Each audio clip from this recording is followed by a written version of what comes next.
Hello guys, this is Vishwajeet from systematic English speaking channel में आप सभी का स्वागत है। Today I am going to teach voice. तो पहले दो ठो वॉइस सिखा चुका हूँ। आज प्रेजेंट परफेक्ट टेंस होगा। प्रेजेंट परफेक्ट टेंस का पैसिव वॉइस। तो देखिए, passive of present perfect tense, present perfect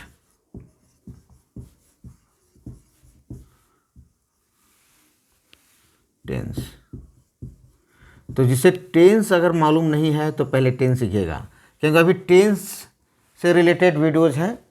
अगर टेंस नहीं अगर जानिएगा तो आपको प्रेजेंट परफेक्ट का पैसिव भी समझ में नहीं आएगा। याद रखिएगा, क्यों पैसिव वॉइस तभी याद आए आपको समझ में आएगा जब आपको टेंस जानते हैं। अगर आप टेंस जानते हैं, बिना टेंस का पैसिव वॉइस अभी समझ में नहीं आएगा, क्योंकि ये टेंस रिलेटेड है। तो देखिए, एक्टिव वॉइस का टेंस क्या होता है प्रेजेंट परफेक्ट का? इसमें होता है दे टॉट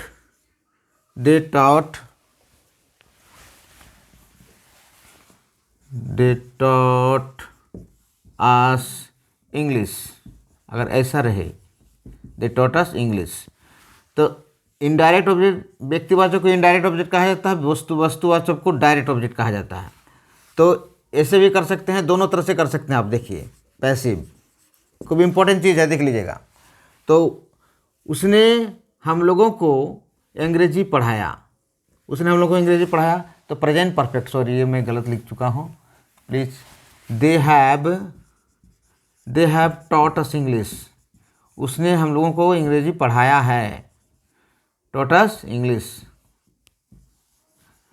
ऐसे देखिए, तो ऑब्जेक्ट हो गया, ये हुआ वर्ब, ये हो गया सब्जेक्ट। तीन ठो आपको बांटना है, सब्जेक्ट का पार्ट, वर्ब का पार्ट और ऑब्जेक्ट का पार्ट। तो देखिए, ऐसे कर सकते हैं, we have been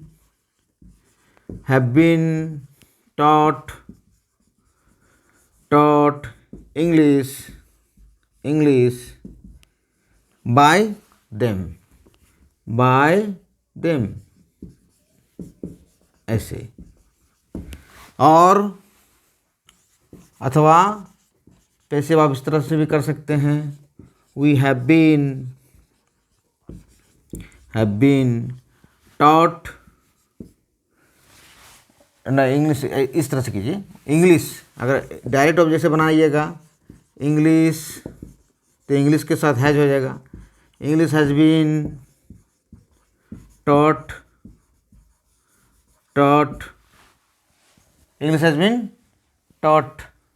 us by them.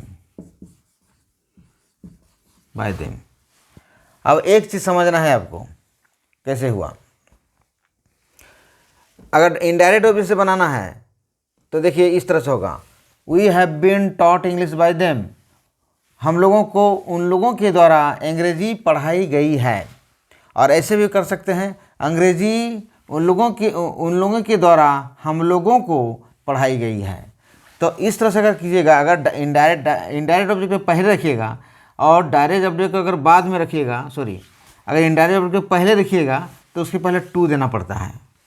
English has been taught to us, to देना पड़ेगा, बाय देम।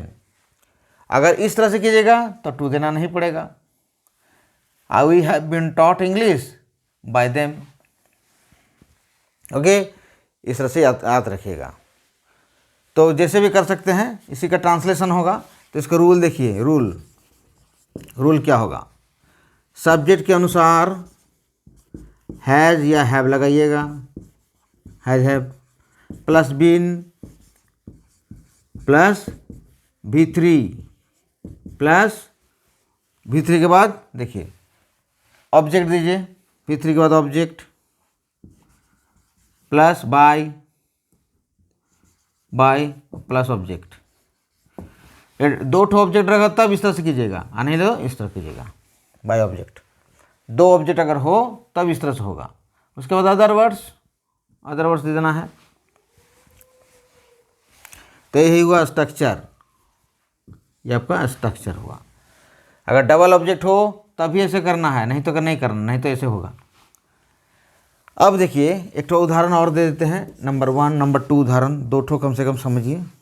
अच्छा, he has non me, he has non me, he has non me for 10 years, for 10 years। वह मुझे 10 वर्षों से जानता है, बस जान चुका है, जानता है, इस तरह से व्यतिक्रम है, माने अपवाद है। पैसिव इसका क्या होगा, पैसिव होगा तो क्या होगा, देखिए पैसिव सब्जेक्ट वर्ब ऑब्जेक्ट। तो आई हैव बीन, नॉन, नॉन थकेगा, नो वर्ड ही रहेगा, तो आप समझ लीजिएगा कि बाय कभी भी नहीं होगा, अगर बाय होगा तो गलत हो जाएगा। तो I have been known to him, by him होना चाहिए था, लेकिन नॉन है इसलिए टू हुआ, known to him for 10 years, for 10 years। बस इस तरह से करते जाना है। अब इसी का ट्रांसलेशन जो कि खूब ज़्यादा इम्पोर्टेंट होता है, अगर ट्रांसलेशन नहीं जानिएगा तो वॉइस तो 1 नंबर का रहेगा परीक्षा में, लेकिन अगर इसका ट्रांसलेशन जान जाइएगा तो अब तो आपको राइटिंग में 10 नंबर का सहायता होगा। इसलिए सबसे बड़ा बात होता है इसका translation. First particularly for the Hindi medium students, one who belongs to the Hindi medium students, they must know, they must have known about the translation of present perfect tense in voice। Okay, तो have a screenshot first, उसके बाद में इसका translation wise सिखा देते हैं। हो गया, नेक्स्ट देखिए। अब ट्रांसलेशन के माध्यम से सीखिए, बेहतरीन चीज़ है। वॉइस के बिना ना तो आप एप्लीकेशन लिख सकते हैं, वॉइस के बिना ना तो आप रिपोर्ट लिख सकते हैं, ना तो नोटिस लिख सकते हैं। तो वॉइस पर निर्भर करता है एप्लीकेशन, नोटिस और क्या, रिपोर्ट। तो ये तीन चीज़ हुआ, वॉइस पर निर्भर करता है।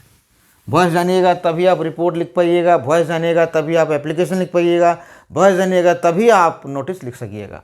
इसीलिए आपको voice very important thing, voice is very important grammatical items. So देखिए आप इसका हिंदी से समझिए। यू हैव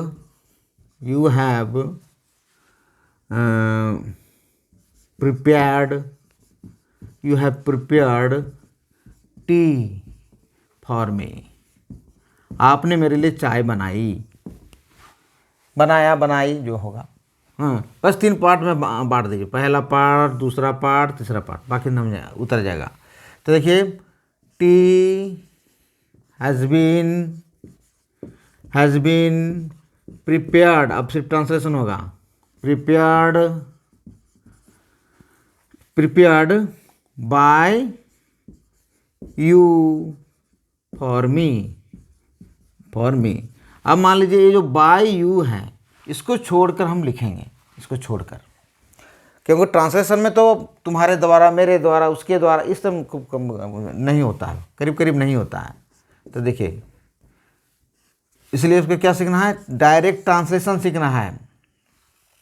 अब ट्रांसलेशन सीखिए, ट्रांसलेशन कैसे होता है इसका, ट्रांसलेशन। तो देखिए ट्रांसलेशन क्या होगा, तुम्हें घर पहुंचाया गया है, तुम्हें घर पहुंचाया गया है, क्या होगा, नंबर 1। नंबर 2, उसे निमंत्रण किया गया है, निमंत्रण की गई है, क्या गया है, गई है। तुझे, अच्छा तुझे तो हो गया,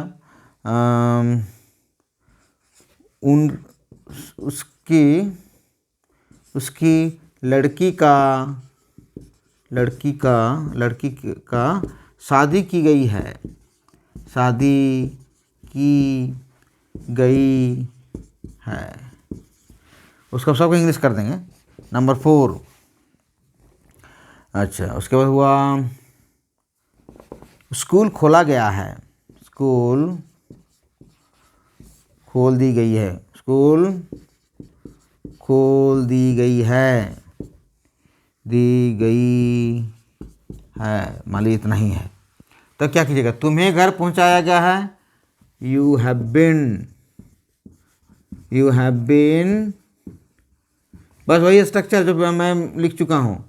you have been sent, you have been पहुँचाना इंग्लिश रीच्ड होता है, reached, you have been reached घर, house, reached house, reached home, reached रहेगा तो प्रीपोजिशन नहीं लगाइएगा।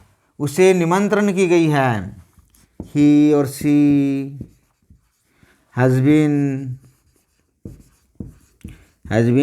इनवाइटेड, उसके बाद है उसकी लड़की का शादी की है, तो उसकी लड़की का हर डॉटर, और डॉटर थर्ड में नंबर हुआ, हैज़ बीन मैरिड।